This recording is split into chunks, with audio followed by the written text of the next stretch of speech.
उन लोगों ने जैसे ही हमें सूचना दी, हम स्वयं चले गए बातचीत करने के लिए। सरकार की क्या हम बातचीत करते हुए उसका समाधान, नहीं तो हम चंडीगढ़ क्यों जाते हैं। चंडीगढ़ में लोगों ने कहा, मैंने कहा हम स्वयं आ जाएंगे। हम गए, पीयूष गोयल जी गए, है ना, नित्यानंद राय जी गए और हमारे पदाधिकारी गए। तो हम चाहते हैं कि बातचीत के माध्यम से इन सारे चीजों को सुलझाया जाए। सर आगे कोई कब मीटिंग हो सकती है सर, आगे कुछ ऐसा बताएं।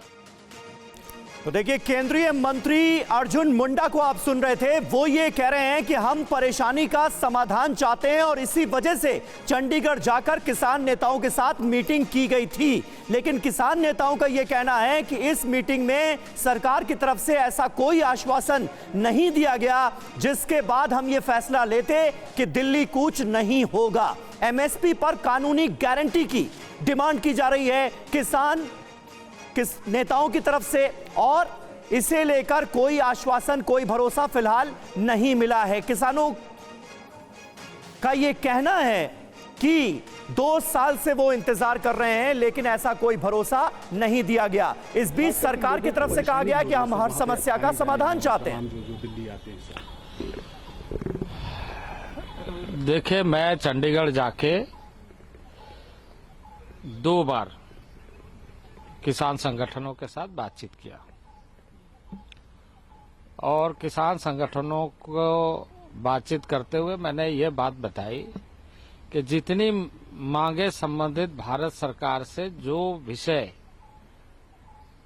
हो सकता है वो हम कर रहे हैं और उनको बता भी दिया है। लेकिन कुछ चीजों में हमें कंसल्टेशंस करने की जरूरत पड़ेगी, क्योंकि राज्यों के साथ मिलकर के हमें इस बात पर आगे चर्चा करनी पड़ेगी। इसके लिए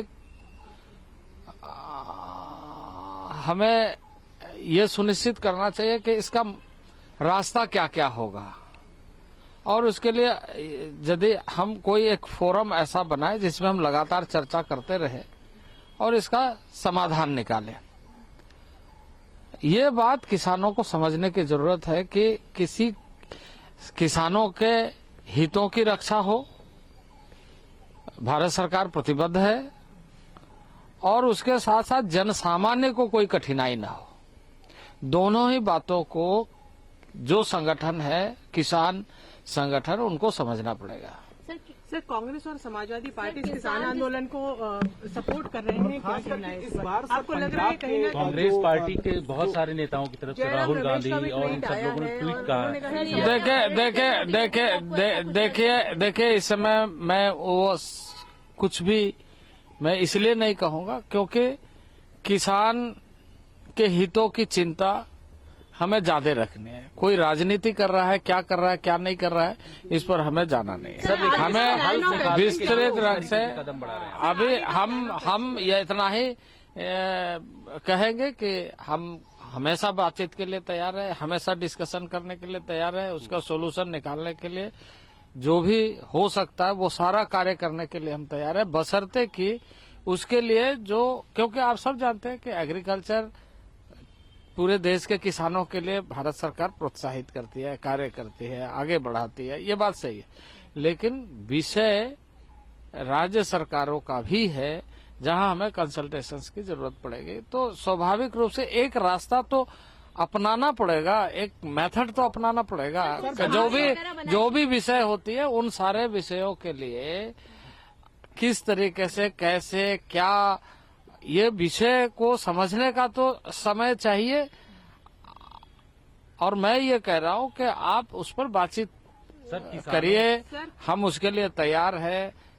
कल भी, उसके पहले भी 2 बार हमारी बैठक हो चुकी है और हमने पूरे सकारात्मक तरीके से चीजों को लिया। कह रहे कि जो प्रस्ताव है वो अप टू द मार्क नहीं है सरकार का, यही वजह है कि वो दिल्ली को। देखिए, उन लोगों ने जैसे ही हमें सूचना दी, हम स्वयं चले गए बातचीत करने के लिए। सरकार की क्या हम बातचीत करते हुए उसका समाधान, नहीं तो हम चंडीगढ़ क्यों जाते हैं। चंडीगढ़ में लोगों ने कहा, मैंने कहा हम स्वयं आ जाएंगे। हम गए, पीयूष गोयल जी गए, है ना, नित्यानंद राय जी गए और हमारे पदाधिकारी गए। तो हम चाहते हैं कि बातचीत के माध्यम से इन सारे चीजों को सुलझाया जाए। तो केंद्रीय कृषि मंत्री अर्जुन मुंडा को आप सुन रहे थे। उन्होंने साफ तौर पर कहा कि अब बातचीत के जरिए समाधान निकालने की कोशिश हो रही है।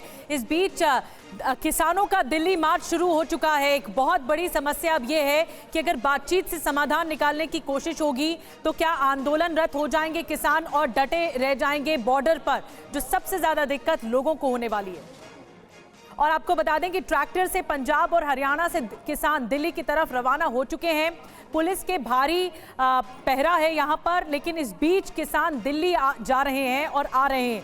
इस बीच पुलिस बॉर्डर से पहले प्रदर्शनकारियों को हिरासत में भी लिया गया है, लेकिन दिल्ली से सटे गाजीपुर बॉर्डर, चिल्ला बॉर्डर, गुरुग्राम बॉर्डर पर भी भारी जाम इस वक्त है। कई किलोमीटर लंबे जाम में लोगों को भारी परेशानी हो रही है, जिस पर सुप्रीम कोर्ट में भी सुनवाई हो रही है। क्या कहा है सुप्रीम कोर्ट ने, आपको इसी बड़ी खबर से बताते हैं कि सुप्रीम कोर्ट ने इस मामले में संज्ञान लिया है। कोई परेशानी हो तो मुझे बताएं, ये सीजीआई का कहना है, चीफ जस्टिस ऑफ इंडिया का। ट्रैफिक की परेशानी हो तो मुझे बताएं, वकीलों को आने जाने में परेशानी हो तो मुझे बताएं।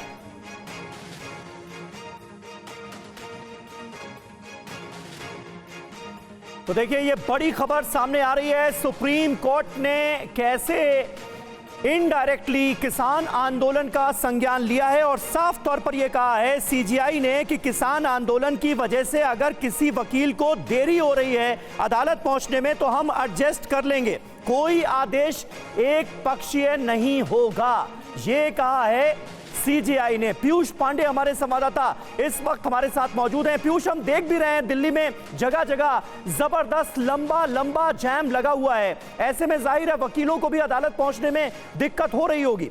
सीजीआई ने कैसे लिया है इस पूरे मामले को?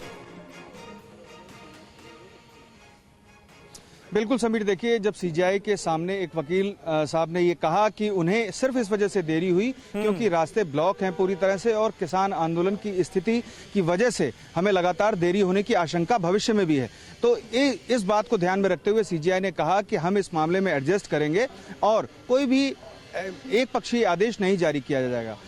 मैं आपको बताऊं समीर कि कुल 14 बेंचेस बैठी हैं, डबल बेंचेस, और कई बेंच के सामने ये मामला मेंशन किया गया है कि वकीलों को देरी सिर्फ इस वजह से हो रही है क्योंकि बॉर्डर सील कर दिए गए हैं और किसान आंदोलन के भविष्य में होने की आशंका है। तो इस स्थिति को ध्यान में रखते हुए सभी बेंचेस ने वकीलों को ये आश्वस्त किया है कि अगर आपको इस वजह से दिक्कत होती है तो हम एडजस्ट कर लेंगे, कोई परेशानी वाली बात नहीं है। यहां तक मैं बताऊं कि एक वकील साहब ने अपनी कार से बैठे बैठे वर्चुअल हेयरिंग पर तर्क देना शुरू किया। तब जस्टिस एएस ओका ने कहा कि आप चलती हुई कार में तर्क न दें, आप कार रोक लें। तब वकील ने कहा कि नहीं, मुझे देरी सिर्फ वजह से हो रही है क्योंकि बॉर्डर सील है। तब जस्टिस एएस ओका ने भी कहा कि ठीक है, हम इस बात को मानते हैं और ऐसी स्थिति में कोई आदेश नहीं दे रहे हैं, लेकिन आप कार रोककर आराम से वर्चुअल हेयरिंग में शामिल हो। जी समीर, बड़ी बात आप बता रहे हैं पीयूष, और इस तरह से वर्चुअल हेयरिंग भी आगे बढ़ रही थी लेकिन उसे भी रोका गया और सीजीआई की तरफ से साफ संकेत है कि अगर ट्रैफिक की समस्या से वकील दो चार हो रहे हैं तो मुझे बताया जाए।